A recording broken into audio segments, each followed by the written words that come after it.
Olá, seja muito bem-vindo a mais um episódio Flash Score. Chega deixando seu like, mãozinha que tá aqui embaixo, não esquece que é super importante para o YouTube entregar para muitos amantes do futebol, aquela galera que curte estatística, informação, um bom debate, um pré-jogo. Se inscreve no nosso canal, tá aqui embaixo, é de graça. Dá essa moral pra gente e comigo sempre ele, Eduardo Gerac, que vai contar tudo de Corinthians e Bragantino aqui no nosso episódio do Um Clássico, podemos chamar assim, porque a rodada está cheia de clássicos, né? E que o Marcos Noronha vai contar direto da Neoquímica Arena no nosso site, no nosso aplicativo, de um time que foi classificado na fase para a quarta de final da Copa do Brasil, nos pênaltis, passou, o Corinthians avançou, com o Ramon Dias está recém-chegado, e do outro lado um Red Bull Bragantino, que vem oscilando muito no campeonato e foi eliminado pelo Atlético Paranaense. Tem favorito? Tudo bem, Edu? Olá, Fábio. Um grande abraço a você, a todo mundo aí que nos acompanha. Não, o Corinthians, até por jogar em casa, é favorito contra o Red Bull Bragantino, né?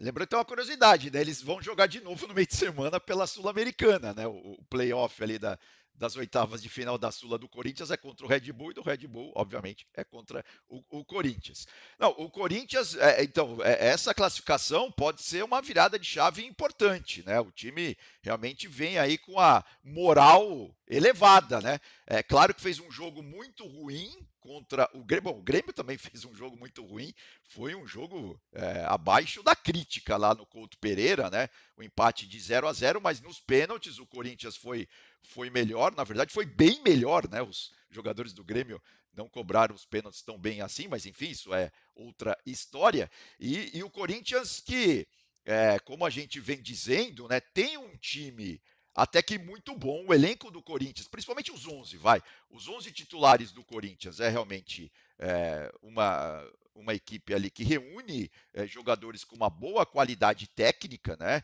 Assim, o Coronado que cada vez mais vai se firmando, o Garro que já está consolidado no meu modo de ver. É verdade que para esse jogo, né, e para as próximas partidas ele perdeu muito provavelmente o Alex Santana, né, que não deve voltar tão cedo, e tem a questão do Yuri Alberto, que também não deve jogar. O Yuri Alberto que tem muito corintiano que não gosta muito dele, mas a gente tem até os números para mostrar. O Yuri Alberto vem fazendo um bom campeonato, vem entregando. Ele que já tem 4 gols marcados, 31 finalizações, sendo 15 no alvo. Tudo bem, aí você vai falar assim, mas o centroavante tem que fazer mais gols. Eu até concordo, vai. Você vê que a taxa de conversão dele aí é baixíssima, né? 13%. Sendo que os gols que ele fez, os 4 foram dentro da área. Mas ele não vai jogar, ele está com um problema, pedra no rim, né? Então ele não deve estar à disposição aí do Ramon Dias para essa partida contra o Red Bull Bragantino. Mas, se a gente for fazer aquele recorte, né, das últimas 5 partidas do Campeonato Brasileiro, né, a classificação por essas últimas 5 partidas, o Corinthians somou aí 8 pontos em 15 jogos.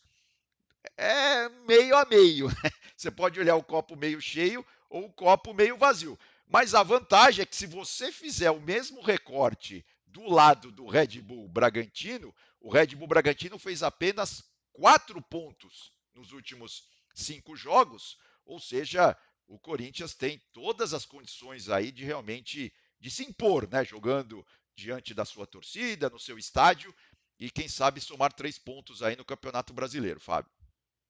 Mas para sair da zona de rebaixamento não depende apenas dele, né? Ele vence o Bragantino, sim. O Internacional que está acima, o Vitória, o Grêmio, são times que vão jogar nessa rodada com grandes jogos, né? O Grêmio, por exemplo, enfrenta o Cuiabá fora de casa. A equipe do Internacional recebe o Atlético Paranaense, tem Bavi. Então, assim, os adversários não têm missão fácil, né? Aquele, um joguinho tranquilo em casa. Não tem. Mas o Corinthians Não, não exato. depende apenas dele, tem que dar uma secada nos É, outros, né, Edu? exato. Não, e lembrando, né, que nessa zona aí da tabela, o Corinthians já tem mais jogos que os seus concorrentes diretos, né? O Boa Corinthians já está lembrança. com 21 jogos, sendo que, por exemplo, na frente dele temos aí o Fluminense com 20, o Inter com 16, né? Porque o Inter ainda não conseguiu repor todas as partidas por causa lá da tragédia climática no Rio Grande do Sul. E lá para cima, só o Vitória já tem 21 jogos também. Aí a gente vai até quase o Red Bull Bragantino, que está no meio da tabela exatamente nesse momento, o Red Bull também só tem 19 jogos, né? Então, o Corinthians tem um jogo a mais e isso não pode sair aí do radar da equipe corintiana. É claro que ainda tem muita coisa para o Corinthians fazer nesse campeonato para se considerar aí livre de qualquer risco de rebaixamento. Mas, sem dúvida, né, jogando em casa, como a gente já falou, é um ponto positivo aí. Pode ser mais tranquilo para o Corinthians conquistar essa vitória. E do lado do Red Bull, né? O Red Bull é uma incógnita para mim nesse campeonato, porque é um time que tem um elenco até que também qualificado, não podemos dizer outra coisa aí da equipe de Bragança Paulista. Tem o Pedro Caixinha que, no meu modo de avaliar futebol, entende muito. É um cara que conhece jogo, conhece realmente os meandros ali, né, das questões táticas do futebol, mas o Red Bull realmente está oscilando demais e muito mais para baixo do que para cima, né? Vamos combinar. Agora, a gente tem até aqui o mapa de passes, né, a rede de passes aí do Red Bull Bragantino contra o Atlético Paranaense, né? Foi uma vitória do Red Bull Bragantino sobre o Atlético Paranaense, a última, né? Vitória da equipe de Bragança, se não me falha a memória, e foi mesmo, e foi em campeonatos brasileiros, né? Isso já faz tempo, foi lá em 21 de julho. Depois disso, ó, o Red Bull perdeu para o Fluminense, empatou com o Vasco e perdeu a última partida já pela Copa do Brasil para o mesmo Atlético Paranaense. Ou seja, quando o Red Bull Bragantino joga dessa forma mais coesa, como a gente viu ali na arte, né, com muita aproximação, né, com as linhas de passe realmente funcionando, e a gente percebe que naquela arte, as linhas mais grossas é quando os passes ocorreram com maior frequência. Então, assim, essa equipe do Caixinha é isso. Quando ela joga dessa forma realmente coesa, né, dessa forma de futebol de aproximação, né, a coisa acaba fluindo. Então, a incógnita para mim nessa partida aí contra o Corinthians é exatamente essa, né? Ou seja, que Bragantino vai aparecer lá na Neoquímica Arena para enfrentar o Timão? É esse time que joga de forma coesa, né? Com esse futebol aí de aproximação, de sustentação, um jogador muito perto do outro, ou não? É aquele time que cede muitos gols, que erra muitos passes, erra a saída de bola, que é o que vem ocorrendo com o Bragantino aí em alguns desses jogos que a gente já falou. Então vamos ver aí o que o Bragantino vai apresentar aí contra o Timão, o Corinthians, que mesmo na zona de rebaixamento, jogando em casa, é sempre uma equipe perigosa, ainda mais com o apoio da Fiel. E dá para dizer, Edu, que o Ramon Dias está fazendo um bom início de trabalho no Corinthians? Eu acho que sim. Eu acho que o Ramon Dias, ele é aquele treinador que não é um grande estrategista, né?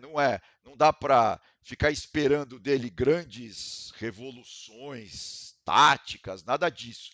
Mas é um treinador que conhece ali o dia a dia do futebol, né? Então, assim, colocar o jogador certo na posição certa, isso ele sabe. E realmente agora que ele está conhecendo um pouco mais ali o elenco do Corinthians, né?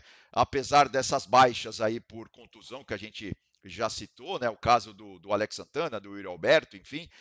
Mas eu acho que para fazer o arroz com feijão, que é o que o Corinthians precisa nesse momento para somar pontos, eu acho que o Ramon Dias, sem dúvida alguma, é um bom nome, é um bom treinador, sim, para dirigir o Corinthians aí nessa, vamos dizer assim, nessa necessidade de recuperação do timão, né? E aí do outro lado, um recém-chegado treinador, do outro é o Pedro Caixinha, que já conhece mais o elenco. Isso pode fazer a diferença num jogo como esse, tão importante, o Bragantino até conhecer mais o Corinthians do que o próprio Ramon?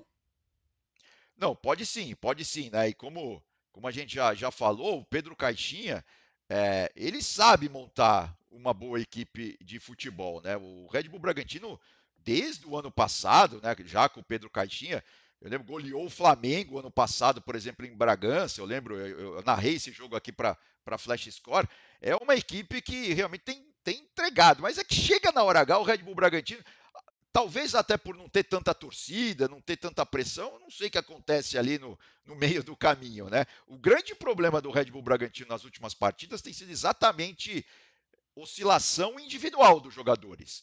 Muitos erros, às vezes, na saída de bola, sabe? Erros também lá na frente, finalizações, enfim. Então, em termos de montagem do time, eu não vejo o Pedro Caixinha errando tanto assim. Né? Ele, com o que ele tem na mão, ele tem conseguido fazer equipes bem equilibradas. O problema, claro, é que o futebol não é só questão tática. Né? A gente tem a questão física, a questão técnica, né? E até a questão mental. Enfim, se os jogadores do Red Bull ali, sei lá, capricharem mais, vamos dizer assim, terem mais Hum. concentração, mais cuidado, aí é capaz que a coisa evolua para a equipe de Bragança. Será um grande jogo, tenho certeza que o Marcos Noronha vai trazer as emoções. Atenção, torcedor, 3 jogos no sábado, 9h30 da noite. Você vai ficar ali conectado em 3 aparelhos, porque tem Corinthians e Red Bull Bragantino, tem Vasco Fluminense, tem Cruzeiro e Atlético Mineiro. Tem emoção para todo gosto, para todo lado, Edu. Grande abraço e até a próxima, hein? Abração, Fábio, até mais. Valeu, muito obrigado pelo seu carinho, pela sua atenção. E não esquecem, dedo no like, comentando quanto é que vai ser o jogo e, claro, se inscrevendo no nosso canal Flash Score. É a sua casa. Até a próxima!